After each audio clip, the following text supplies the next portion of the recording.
más allá de este rechazo natural que tenemos los ciudadanos por la política y por los desfiguros que vemos de los políticos en público, en redes sociales, hay una rama de la mercadotecnia que se dedica justamente a la política, el marketing político, que por cierto yo he tomado 2 diplomados en la materia y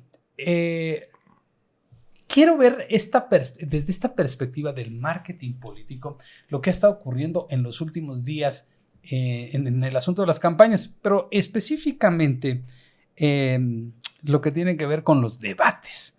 Y para eso he invitado a un querido amigo especialista en marketing, no solo en marketing político, sino también en marketing en general, Armando Ruiz Rojas. Él es licenciado en Mercadotecnia por el Tecnológico de Monterrey, tiene una maestría en Publicidad y Relaciones Públicas por la Universidad Autónoma de Barcelona, se ha especializado en Marketing y Comunicación Estratégica, ha colaborado en instituciones del sector público y con marcas nacionales e internacionales en sus estrategias de promoción. Actualmente es jefe de marketing del grupo Cepra y desde 2018 es profesor de cátedra del Tecnológico de Monterrey. Además, tiene un podcast que a mí me gusta mucho que se llama Marketing para Llevar. Aquí está con nosotros Armando. Gracias por estar aquí. ¿Cómo estás? En DNA, mi querido Armando. Nos conocimos trabajando en el TEC de Monterrey allá por 2009, 10, no sé, por ahí. Sí, por ahí 2010. En aquel entonces estábamos más enfocados a comunicación institucional. Sí, del TEC de Monterrey, en Campus Ciudad de México, justamente. Y eran tiempos aparentemente más tranquilos. No sé para qué, pero más tranquilos. Oye, Armando, tengo muchas preguntas para ti porque en estos últimos años tú te has especializado en temas de mercadotecnia y aunque no te dedicas específicamente a la mercadotecnia política, me han gustado mucho los análisis que haces, no solo en tus redes de Instagram, que por cierto, síganlo, es Armando-MKT. Uh-huh. Y en el podcast que se llama Marketing para Llevar en YouTube.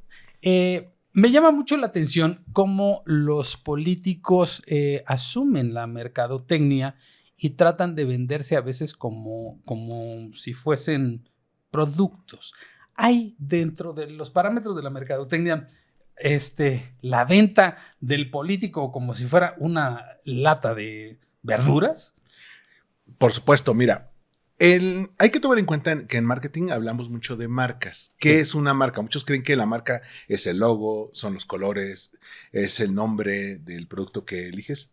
Y no es así. Es una idea. La marca es una idea que creas en la mente de la gente. Si tú dices, oye, por ejemplo, un refresco, Coca-Cola. Sí. Al mencionar Coca-Cola, te remite al logotipo, te remite a los colores, pero también al sabor, a la forma de la botella. La experiencia. A la experiencia de tomarla. Entonces, eso hace que la gente la prefiera o no. Por ejemplo, los que son muy fans de los productos de Apple, los iPhones, si le mencionas Apple y ya tiene en la mente cómo es el diseño, qué materiales usa, cómo es la interfaz y lo diferencian muy bien de una plataforma que tiene Windows. Sí. Si nos vamos a mercadotecnia política, los partidos políticos también son marcas y tienen que asumirse como marcas. Se nota mucho, y creo que en los 90 fue cuando hicimos los de nuestra generación esta primera asociación. Por ejemplo, cuando teníamos la tríada de PRI, PAN, PRD, sí. ¿No? Que al PRD lo asociaban mucho con la izquierda, al PAN con la derecha, y al PRI por default siempre lo han asociado con el centro, aunque es más de centro-izquierda, ¿no? Sí. Si de repente ponían alguna iniciativa muy conservadora, muy mocha, y lo hacía el PAN, no te sorprendía nada. Si hacía una iniciativa muy radical y la hacía el PRD, también eso, porque eso iba de acuerdo con los conceptos de la marca, ¿no? Si metía actos de corrupción y el PRI, decías, pues sí, era el PRI, ¿no? Entonces ya lo veías como parte de su marca. Qué bueno que mencionas eso, porque una de las cosas que hay y los graves problemas que tienen, sobre todo los partidos de oposición, es justamente la carga negativa de imagen que tienen esas marcas. PRI, PAN y PRD tienen son un lastre como marcas, ¿no? Quizá, cosa que me llama mucho la atención, cuando se hizo el proceso interno de la oposición, me llamaba la atención mucho que, por ejemplo, aspirantes como Enrique de la Madrid, como Beatriz Paredes, o como la propia Xóchitl Gálvez, incluso hasta Santiago Krill, no cargaban con los negativos de sus marcas, de sus partidos, sino que ellos estaban bien vistos y la marca mal vista. ¿Cómo puedes arreglar eso? ¿Cómo se le puede arreglar tantos negativos a estas marcas que traen arrastrando pues cosas asociadas que no les favorecen? Mira, en el caso de los partidos políticos, hay que tomar en cuenta que una marca puede ser negativa para un sector de la población, pero no es totalmente negativa. Hemos visto, por ejemplo, el caso aquí en la Ciudad de México de Miguel Hidalgo y Benito Juárez. Son alcaldías que tienden a favorecer al PAN, sí, ¿no? O estados como Querétaro o Guanajuato. Incluso durante mucho tiempo Jalisco. Entonces la pregunta ahí era, ¿qué beneficios o qué cualidades ven para seguir votando por esa fuerza política? Porque han estado votando históricamente por ellos. En el caso de, por ejemplo, aquí en la Ciudad de México, que siempre ha sido más tirando a la izquierda, primero con el PRD y luego con Morena. ¿Cuáles son los motivos por los cuales la mayoría de los ciudadanos votan por esta fuerza política? ¿Y por qué en Nuevo León Morena se va al tercer lugar? No es tomado como opción. O en Jalisco, que es Movimiento Ciudadano el que está dominando. Entonces, hay que tomar en cuenta una investigación para encontrar cuáles son los atributos. Como hay atributos de la marca. En lo local también, porque se manejan diferente, porque Coahuila tiene una altísima votación para el PRI y no le ven negativos, ¿no? Exacto.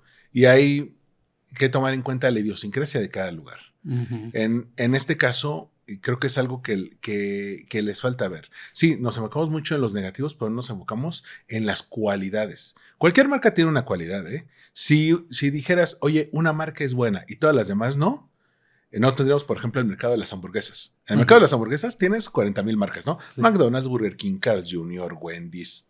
Todas. Las que tú gustes. Y uno diría, bueno, si está McDonald's, que es la líder, ¿para qué quiere las otras? Bueno, las otras tienen otros atributos que la gente va prefiriendo. ¿Como nichos? Como nichos. Ajá. O segmentos de mercado. Entonces, sí, McDonald's hace un montón de dinero, pero Burger King también hace, ¿no? Y Sixties también hace. Y Carl's Jr. también hacen. Porque saben cómo llegar a ese público. En el caso de los candidatos, es más, digamos, no complicado, pero sí detallado. Porque tienes que buscar el elemento diferenciador. Hay que tomar en cuenta que si López Obrador ganó en 2018, fue porque lo veían diferente al resto de los candidatos. Que lo mismo pasó con Donald Trump. Dice, están todos los demás candidatos que son como lo mismo. Lo mismo. Ajá. Y en el caso de Donald Trump, que eran 20 republicanos que son lo mismo. Y yo. Sí. Entonces, que a lo mejor no era el mejor candidato, pero la gente lo ubicaba y pero lo diferenciaba. ¿A la gente le gustan los candidatos diferentes o le gustan los candidatos tradicionales? ¿O depende de cada...?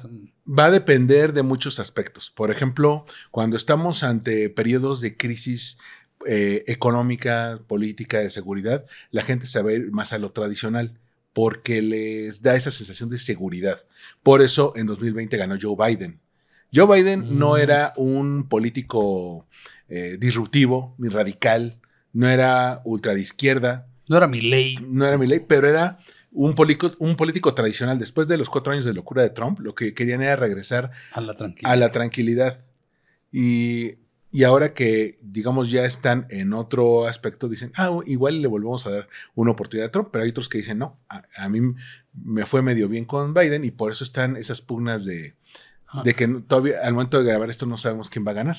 Oye, a ver, en ese sentido, en esta coyuntura, en esta circunstancia, desde tu punto de vista, ¿a qué podrían apostarle en este caso los candidatos, las candidatas presidenciales? Entiendo que el candidato Maines es de chocolate, ¿eh? Es de chocolate, pero quiere jalar un sector como las hamburguesas, un sector minoritario, pero quiere tener su pedazo de rebanada en ese mercado. Mira, pero las dos principales, sí. Maines es, si nos vamos a la energía de las hamburguesas, es el puesto de hamburguesas de la esquina.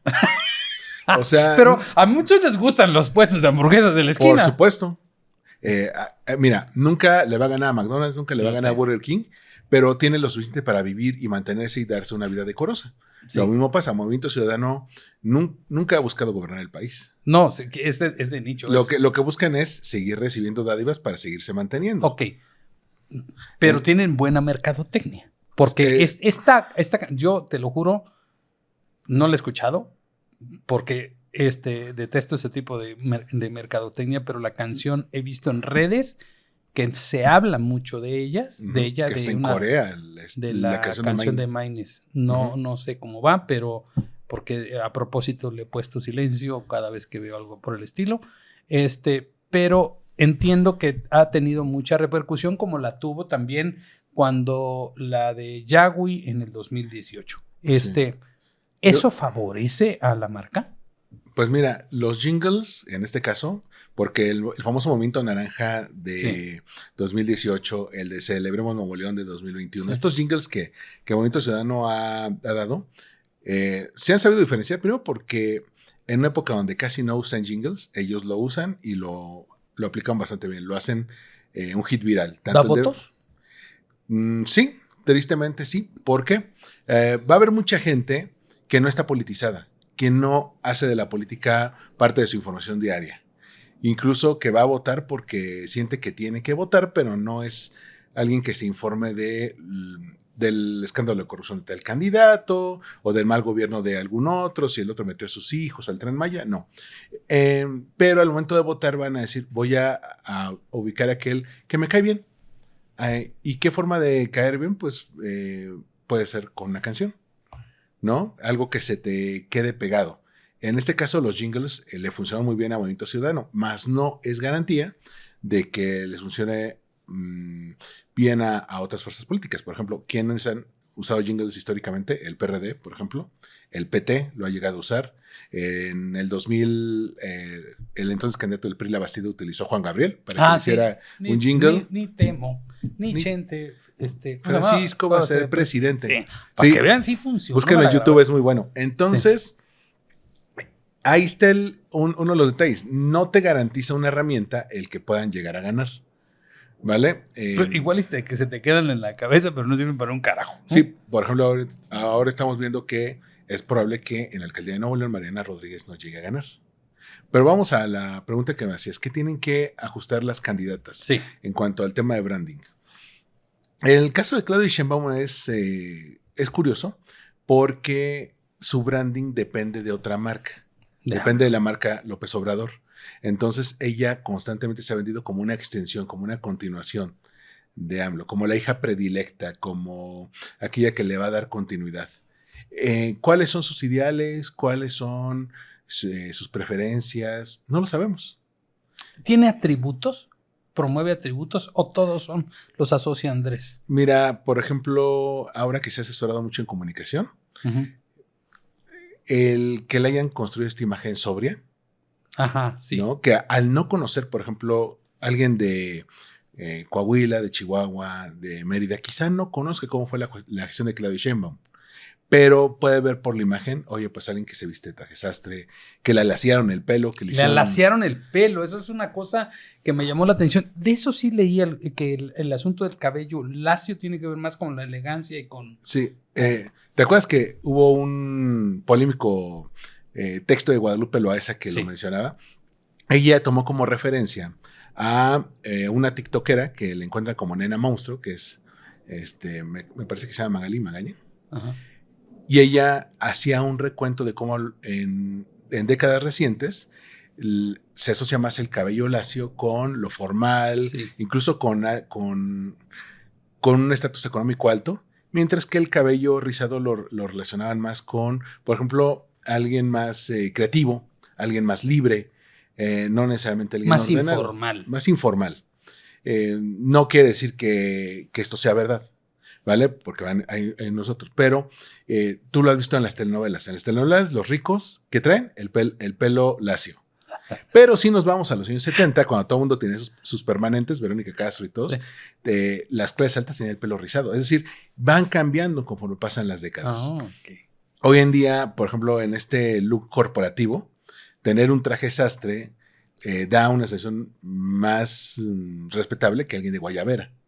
Pero si, por ejemplo, yo quiero ir para presidente municipal en algún pueblo, sí conviene más ser de Guayabera porque me veo como alguien cercano a la gente. Ok. Sí, En este sí. caso, el Claudio Sheinbaum dijo, bueno, me tengo que ver presidencial.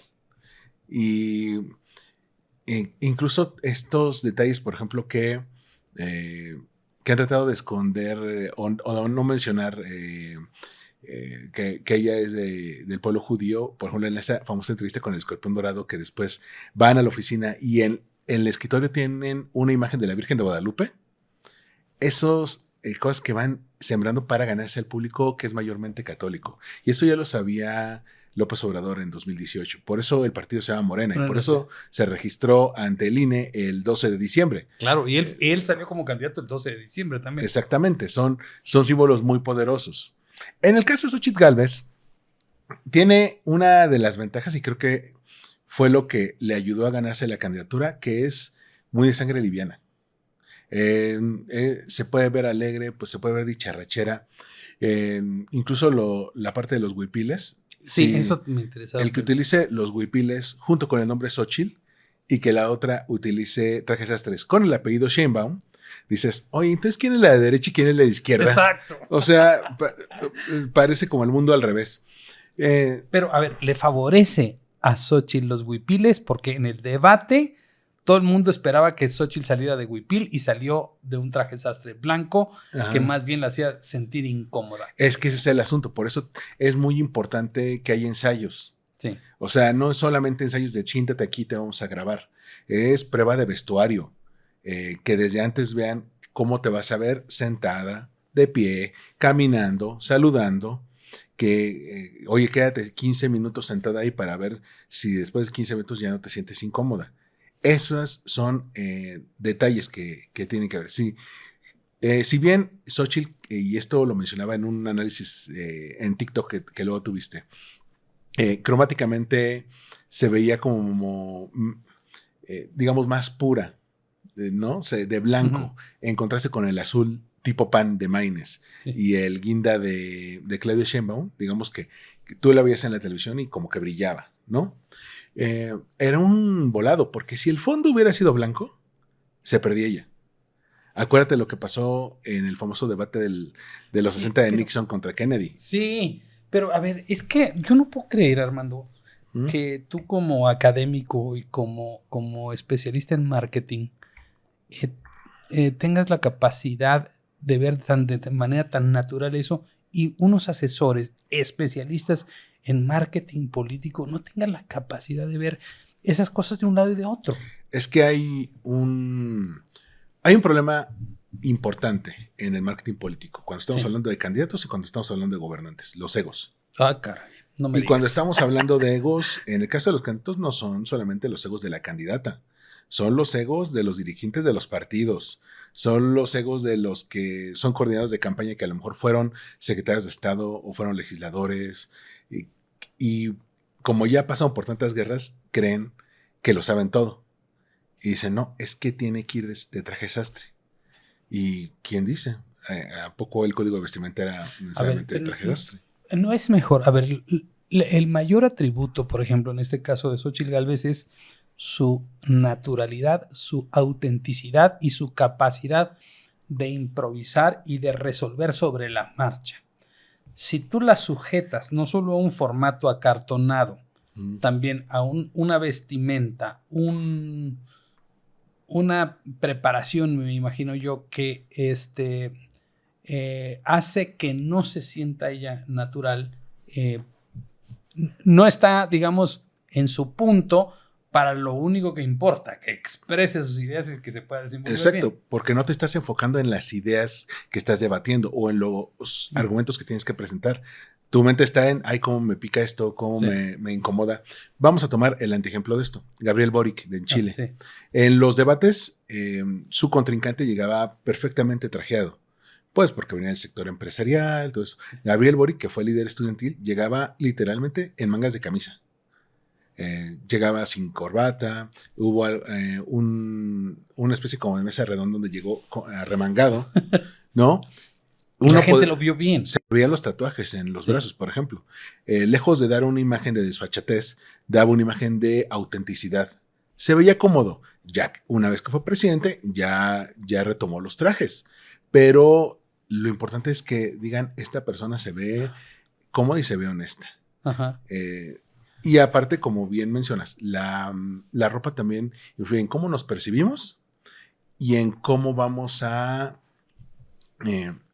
cómo vamos a enfrentar al contrincante. De nuevo, el ejemplo de Trump. ¿Te acuerdas que en algunos debates republicanos llegó con la famosa gorra MAGA? Sí. Esta roja que decía Make America Great Again. Sí. La usó para las fotos. Entonces, de repente veías a 15 republicanos perfectamente trajeados, todos o de azul, o de negro, o de gris. Trump también, pero con la gorra roja. Entonces sobresalía. Lo importante aquí es diferenciarte, ¿vale? Volvemos al caso de marketing. Todos tenemos un refresco favorito, un agua favorita, un lugar para ir a comer, o alguna marca de ropa que nos guste mucho usar, ¿no? Incluso los zapatos que te gustan más porque se sientan más cómodos al caminar o porque te los regaló tu papá de chiquito, algo así. Entonces, todo mundo con el paso del tiempo va desarrollando sus preferencias. Y muchas veces tiene que ver con los atributos de la marca, pero también con los atributos que nosotros le damos con el paso del tiempo. Aquí es donde tiene que analizar Xóchitl y su equipo, ok, ¿cuáles son los atributos de la marca Xóchitl? ¿Vale? ¿Y cuáles son los atributos de la marca Claudia? ¿Cómo podemos no vencerlos, sino marcar una diferencia muy clara? Y por eso hay que mencionar lo del debate que hubo un día reciente, el segundo debate chilango, sí, porque se notó mucho ese contraste entre los candidatos de la alianza opositora, que está Taboada, y de Morena, que es Clara Brugada, ¿no? Desde todo, los colores que utilizaban, cómo se sentaban, incluso el qué tipo de ropa usaban, te ayudaba a ponerte las pilas. A Clara la vi muy incómoda, incluso se levantaba así de la silla y se estaba acomodando la ropa. En cambio, Santiago estaba sonriente y con una naturalidad que como desde ahí tú sientes quién se siente cómodo y quién se siente incómodo. Exacto, incluso esa incomodidad de Clara cuando tomó el agua y le dio un sorbito y se volvió meme. Sí, ahí está otro aspecto que estaba pensando camino para acá y quería platicar contigo. Tenemos mucho que aprenderle a Netflix en ese sentido. ¿Por qué? A ver. Mira, ahí te va, para quien esté viendo esto. Netflix comenzó a producir muchas series y películas. Y muy pocas de ellas continuaban a largo plazo, se convertían en fenómenos culturales. Y se dio cuenta que aquellas que continuaban era porque la gente no solamente las veía y las compartía, sino que les hacía memes. A partir de ahí, estamos hablando de un 2015, 2016, Netflix quiso que todas sus producciones buscaban el elemento memeable.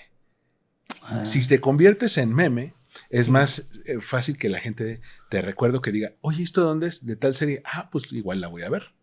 Ya estás en la mente del consumidor. En el caso de los debates, ¿de qué cosas nos acordamos? Por ejemplo, antes de los memes, en 2000, cuando la Bastida se quejó y dijo, me dijo la vestida, me dijo mariquita, todo eso. Sí. Entonces, eso caló muy hondo en el electorado porque es él reconociendo sus propios como debilidades, sus carencias. Sí. Digamos, es como cuando una señora defiende a su hijo de un apodo y le dice el apodo. Sí. Y simplemente es como autorrevictimizarse, ¿no? O es como refrendar que el apodo es de ahí. Entonces se convirtió en un momento que definió la imagen de la Bastida para el resto de la campaña. En los debates de 2012, ¿de qué se acuerdan? Por ejemplo, del momento de la edecán del INE, que se convirtió también en un meme. En las de 2018, ¿de qué se acuerdan? De Ricky Requín Canallín. Sí. ¿Se acuerdan del López Obrador guardándose la cartera? Esas cosas que se convierten en momentos memes. ¿De qué se acuerdan del primer debate presidencial? Por ejemplo, de Claudia riéndose así como socarronamente, de la sonrisa de Maines, de Xóchitl poniendo al revés el escudo nacional. Sí. Son momentos muy poderosos porque va a haber gente que no va a ver el debate, no va a ver el análisis del debate. Pero sí ve los memes. Pero va a ver los memes. Pero ¿a quién le benefician más? Por ejemplo, en este caso,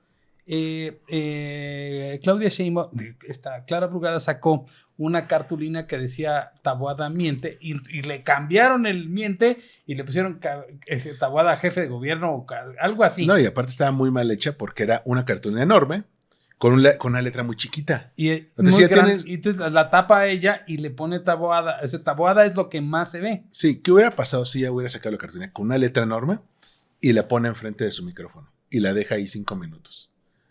Y dice Taboada miente. Hubiera sido algo bastante poderoso. Sí. En lugar de eso sacó el de las 8 torres míticas. Sí.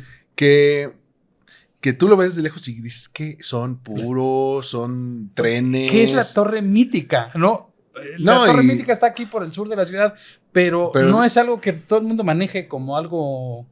No, y no supo expresar su idea porque dijo, Taboada construyó tantos pisos que pueden ser como 6 torres míticas. Y no lo enfatizó que es algo negativo. Sí. Porque no dijo que había opacidad o algo así. Mira lo que chingón. Exactamente. Sí. Va a haber gente que diga, oye, construyó tantas, pues igual y hay que darle chance, ¿no? Entonces, también tienes que aprovechar las debilidades de tu enemigo y hacerlas tu ventaja. ¿Vale? Pero, a ver, en este caso, ¿cómo le das? ¿Es negativo o es positivo el que te vuelvan un meme? En este caso específicamente, por ejemplo, vamos a un caso específico, el escudo nacional al revés, ¿le beneficia o le perjudica a Xochitl? En un principio parecía perjudicarlo, luego ya le dio la vuelta diciendo, oye, pues yo quería decir esto como que México está de cabeza, algo así. Pero a la larga puede jugarle en su contra. Mira, hay memes que hacen que la gente diga, pues me cae bien o ya lo ubico. Sí. Por ejemplo, cuando el Bronco dijo lo de mochar las manos. Sí. ¿No? Incluso la sonrisa socarrona de Maynes hizo que hay gente que dijera, no lo conozco, pero voy a votar por él. Solo que se puso a sonreír así. Sí, o Salomón Chertoriski comiendo palomitas. Porque eso es un momento meme. Sí. Entonces, va a haber mucha gente que no te va a ubicar ahí. Y también está el asunto de... recordemos que es un ecosistema de comunicación. Son, por un lado, lo que pones en redes sociales, lo que dicen los debates y la publicidad que vemos en la calle. ¿Qué pasa, por ejemplo, si vemos a Clara incómoda? A lo mejor la iluminación no le favorece o algo así, y la contrastas con la imagen photoshopeada que ves en las calles. Sí. Dices, una de estas cosas no es como la otra, es diferente de todas las demás, ¿no? Entonces, por eso hay que tomar en cuenta todos los elementos que comunican. La ropa, y lo acabamos de decir, comunica. Comunica tu personalidad, comunica en qué círculos te mueves, comunicas qué tipo de gobernante puedes llegar a ser. Comunica tu voz y cómo utilizas el lenguaje no verbal. Por ejemplo, se habla mucho de López Obrador, de que habla muy lento, pero ya es su sello, ¿no? Sí, es su marca. Ya es su marca. Sí. Tan es su marca que cuando Claudia Sheinbaum trató de imitar el acento y el tempo, dices, no, es que no te está saliendo. No te queda, güey. O sea, no hay dos López Obradores, ¿no? Exacto, no puede. Nada más faltó que se pusiera el pelo cano y ya. En ese sentido, Claudia Sheinbaum en el debate, ¿le fue bien o no le fue bien en estos términos de imagen? O sea, ¿es atractivo para un sector del público que todavía no decide una persona así de rígida que no voltea a ver, que se mantiene como en una camisa de fuerza y no debate y no contesta, no le sirve a ella? Mira, lo que ella buscaba en ese debate era no salir tan rayada.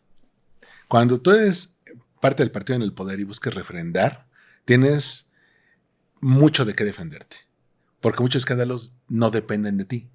En el caso de Claudia había escándalos que sí dependían de ella, el del metro, el del Repsamen, pero también había escándalos de la administración, que los hijos del presidente, que la inseguridad. Y lo que ella buscaba al verse así parca, el no responder directamente a acusaciones. Ni voltear a ver, casi. Exacto, el no mencionar a Xochitl Gálvez por su nombre, ¿no? De que de alguna manera también es como un poco deshumanizar al oponente, ¿no? Entonces, lo que ahí buscaba era que el daño no fuera tanto. Y hay gente que dice, es que ganó Claudia el debate. No ganó Claudia el debate, simplemente no salió tan raspada.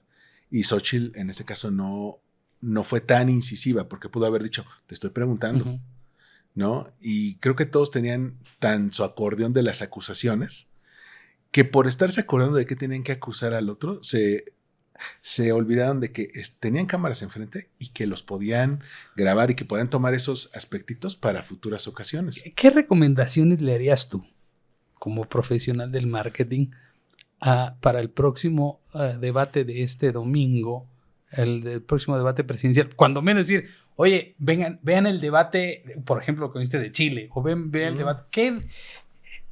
¿Qué le podríamos recomendar a todos, a los tres, a las dos candidatas y el candidato? ¿Cuál es un buen ejemplo de debate de cómo, para bien o para mal, pero cuál es un buen debate? Mira, vamos a empezar con el más chico. A ver. Álvarez Maínez. Él sabe que no va a ganar. No quiere ganar. Él necesita mantener el registro de su partido. ¿Qué se le recomendaría? Él sí, como lo hizo Salomón Chertorivsky, enfocarse no en atacar a las candidatas, sino en presentar propuestas para que lo diferencien y digan, mientras ellas se pelean, él es el único que está presentando. No va a ganar, pero van a decir, este cuate le gira la piedra. En el debate anterior, abrió muy mal porque parecía el escudero de Claudia Sheinbaum. Sí. Parecía como si Claudia Sheinbaum dijera, no te voy a contestar, te va a contestar Maínez en mi lugar. Sí. Entonces, parecía, justo eso pensé. Daba la impresión de que eran montoneros, de que eran 2 contra 1. Entonces, no le funcionó. Y eso no le ayuda a la marca personal porque se ve como el satélite de Claudia Sheinbaum. En el caso de Xóchitl Gálvez, primero necesita hacerse pruebas de vestuario. No solamente cuál se le ve mejor a cámara, y sí tiene que hacer una prueba con cámaras, no esperarse al día del ensayo del INE. O sea, si tienen ahí algún amigo con algún estudio con ¿qué puede venir aquí? Sí, a ver, pueden venir aquí y aquí les hacemos cómo todas te las sientes, pruebas tenerle el guardarropa, que se pruebe varias, que vea con cuál se siente más cómoda, un media training, ¿vale? Que la ubiquen ante las preguntas, que sepa ser más incisiva, que le quiten también un poco lo buena gente en ese sentido, ¿no? El uso correcto de los props, porque cuando todos llegan con 20 cartulinas, cuando tú las imprimes y las tienes aquí enfrente de la cara, no se ven tan mal, pero cuando tienes una cámara enorme enfrente, pueden que algunos no se alcancen a distinguir. Ya lo vimos con el caso de Clara Brugada, ¿vale? Ver también cómo van a ser tus props. Por ejemplo, los que vimos en el debate chilango. Salomón Chertorivsky sacando la publicidad arrugada de sus contrincantes. Sí. Taboada sacando el agua contaminada, ¿no? Son imágenes muy poderosas. Entonces, si vas a atacar, porque tiene los argumentos para hacerlo, para atacar, no quedarse a medias. Oye, te mencioné lo de la línea 12, te lo vuelvo a mencionar hasta que encuentre una reacción. Exactamente. Hasta que logre mi objetivo es, cuando menos, un gesto que haga que dice cumplió mi... Que te ve incómoda. Ese es el talón de Aquiles de Claudia Sheinbaum. Es muy impaciente. Ya lo vimos con las entrevistas. Cuando dices, es que me pareció muy violenta tu entrevista. Claudia Sheinbaum ahí comparte un rasgo con Enrique Peña Nieto. Ella no reacciona muy bien fuera de su zona de confort, cuando no hay un control completo de las variables. Por eso, cuando fueron las entrevistas en las precandidaturas, ella se iba con puros medios a modos, iba con La Octava y El Chapucero y Juncal Solano y todos ellos, y no iba, por ejemplo, a Radio Fórmula. No se iba a medios más abiertos. Ambientes que no estén controlados para ella, ¿no? Exactamente. Cuando ella no puede controlar las variables es donde la perdemos. Cuando se siente acorralada es donde la perdemos. Entonces, ella tiene que tomar en cuenta eso. Lo más probable que sus asesores le digan es, ¿sabes qué? Así como lo hiciste en el primer debate, ahí quédate, síguele, te funcionó, porque más bien lo que tiene que hacer es administrar que la caída no sea tanta, que todavía le alcance a ganar. Ellos ya descartaron que haya una mayoría calificada en las cámaras. Dicen, mira, si gana, no vamos a ganar el Congreso, o al menos no como en 2018, pero ahí hay una oportunidad, ¿no? Más bien, en el caso de Claudia, va a tratar de... un consejo sería verse más cálida, verse como una persona que demuestra empatía. Pero para eso no se debe ver fingido, porque es muy notorio el lenguaje corporal, y ella en su naturaleza es muy seca, muy fría y tratar de hacer, cuando ella se pone a cantar o a sonreír o a tratar de se ve forzada y se ve incómoda, entonces genera justo el efecto contrario. Sí, se ve, de por sí siempre ha sido muy seca, muy seria, ¿no? Ese ha sido uno de los elementos. Y por eso también la han traído así con pincitas, no casi no de entrevistas. Sí. Sí, por ejemplo, lo que pasó en el Estadio Azul, si el estadio no se llena, ya no va, porque no quiere que la relacionen con esa imagen. Sí, pero de todos modos la terminaron relacionando. Exacto, pero... y también hay que tomar en cuenta que si no revisan esos aspectos de su comunicación ahorita, si llega a ganar y es presidenta, la ve como en feria, porque al menos López Obrador si algo sabe es darle muy bien la vuelta a las preguntas para que él domine la conversación. Sí. Claudia no puede. Claudia no tiene esa facilidad. No, ella no es López Obrador y hay cosas que no son heredables. Y el carisma de López Obrador no es heredable. Entonces, y tampoco le duraría mucho, suceda lo que suceda, no le duraría mucho el vínculo y la relación con López Obrador, porque en algún momento se le va a acabar. ¿Por qué? Pues porque ya su referente va a pasar a la sombra. Aunque se manifieste, ya no va a ser una exposición tan grande. Dijeron, su fuente de poder ya no va a estar ahí. El sol que la iluminaba ya no va a estar. Que también en su partido, en Morena, todo el mundo está esperando que llegue ese momento, ¿eh? Que el gato se vaya para que los ratones hagan fiesta. Uy, para que acabas de decir algo que... Sí, para que digan, ya no nos tienen que meter línea, ya. Pero también está el asunto que les pase como en el PRD, que las tribus se pelean y... Es que yo creo que eso es lo que le va a pasar. Finalmente, el problema de Morena es que todo depende de una sola persona. Y cuando esa persona desaparezca de la vida pública, porque obviamente lo más relevante que tiene López Obrador son las mañaneras. Esa es su gran fuente de propaganda, de publicidad. Y cuando eso desaparezca, porque va a desaparecer, entonces este animal político que es Morena se va a comportar de otra manera. Y como tú bien dices, ellos están hechos a imagen y semejanza de lo que en su momento fue el PRD y las tribus, y eso va a volver a ocurrir, ¿no? Toma en cuenta, por ejemplo, yo hago paralelismos con López Obrador y Morena con lo que pasa con Apple y Steve Jobs. Muchos ubican a Steve Jobs y Apple casi como sinónimos. Sí. Tanto que pues Steve Jobs murió en 2010-11 y todavía lo siguen usando como ejemplo en escuelas de negocios, ¿no? Entonces es difícil separarlo. Lo mismo pasa con Morena. Morena y López Obrador, a pesar de que son marcas distintas, la gente los relaciona mucho. La pregunta va a ser, ¿qué va a hacer Morena cuando no esté López Obrador? Probablemente lo van a traer a mítines, probablemente veamos así como el Partido Comunista Chino y Mao con su pendón ahí, con su cara. O como Chávez en Venezuela, que lo traen cargando con... Sí, que me abrió un pajarito y es López Obrador, ¿no? Algo así. Entonces, ellos van a entrar en una crisis de branding, ¿no? ¿Qué va a hacer el partido sin su cara más? Tratar de vivir de su imagen. Hay muchos como Marcelo Ebrard, por ejemplo, que están buscando fortalecer su marca una vez que ya no esté la marca principal, que ya no esté la marca López Obrador. Entonces, marcas como Ebrard, como Monreal, incluso Noroña, van a tratar de tener sus pequeños feudos. Sí, pero el problema que tienen ellos es que el propio López Obrador se encargó de desgastar esas marcas como para que no compitieran con él, ¿no? Pero recuerda, hay marcas que han tenido etapas bajas y pueden sobrevivir en el largo plazo. Bueno, Marcelo es uno de ellos que políticamente ha muerto 3 veces y ha resucitado 3 veces. Sí, por ejemplo, las marcas de coches. Hay marcas de coches que es desde hace mucho tiempo también. Sí. Y que durante un tiempo dejaron de venderse tanto y luego se fueron recuperando, ¿no? Sí. Un Volkswagen, un Ford, y que ahora están llegando otras marcas chinas de coches y ellos tienen que ver cómo reinventarse. Sí, claro. Lo mismo va a pasar en general con la política, ¿eh? Ahora estamos viendo algo muy cañón. A nivel mundial, ¿eh? La gran mayoría de los países está gobernado por gente que supera los 60 años.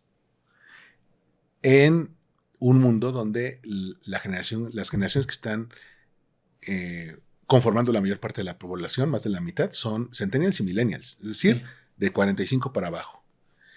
¿Por qué la generación anterior sigue gobernando y las generaciones más jóvenes no tienen tanto involucramiento político? ¿Por qué? Es ahí la pregunta. ¿Y cómo? ¿Por qué no hay una crisis de representatividad? Sí. O sea, no se sienten identificados y no se involucran. Y por eso también, tarde o temprano, va a haber un relevo generacional, Sí, porque nadie es eterno. claro. Entonces van a llegar nuevas voces jóvenes, y no te voy a decir que van a componer esto, pero definitivamente los valores que actualmente defienden los políticos de los que hablamos en el día a día van a ir a darle pie a otros valores. Por ejemplo, el caso de Santiago Taboada, él tiene 38 años. Sí. Es de los más jóvenes. Bueno, Maínez también tiene 38, 39. Entonces, ya estamos hablando de que empiezan a llegar políticos bastante jóvenes, porque es inevitable el relevo generacional. Entonces, va a ser cuestión de los próximos años para ver quiénes van a ser los nuevos nombres, quiénes van a acaparar los titulares. ¿Habrá algún fenómeno estudiantil que llame la atención? ¿Algún grupo de jóvenes que se organicen? Todo esto va a ser muy interesante para los próximos años. Y en temas de comunicación política, el que ellos ya sean nativos digitales, que ya nacieron en un mundo de redes sociales, va a cambiar completamente las reglas del juego. En la política, desde luego. Bueno, mi querido Armando, te agradezco mucho estos conceptos que nos ilustran desde un punto de vista mucho más profesional que intuitivo, que me da gusto que más o menos estemos en el mismo canal, pero muchísimas gracias. La verdad es que haber visto las cosas desde esta perspectiva abre una nueva forma de explicar lo que estamos viendo y la locura que estamos viendo con los partidos políticos. A mí me parece que estas marcas se tienen que reinventar. Seguiremos platicando sobre estos temas, pero por lo pronto te agradezco muchísimo. Sigan a Armando en sus redes sociales. Está como Armando-MKT en todas. ¿En todas? En Twitter, Instagram, ex Instagram, Threads, TikTok, YouTube, todas me encuentran ahí como Armando-MKT, o si no, busquen el podcast Marketing para Llevar. También estoy en Spotify, en Apple Podcast, en YouTube Podcast, en el mismo YouTube en formato de video. Ahí pueden encontrar todos los episodios. Muchas gracias, Armando, y nosotros nos vemos en la próxima. Muchísimas gracias por haber estado con nosotros.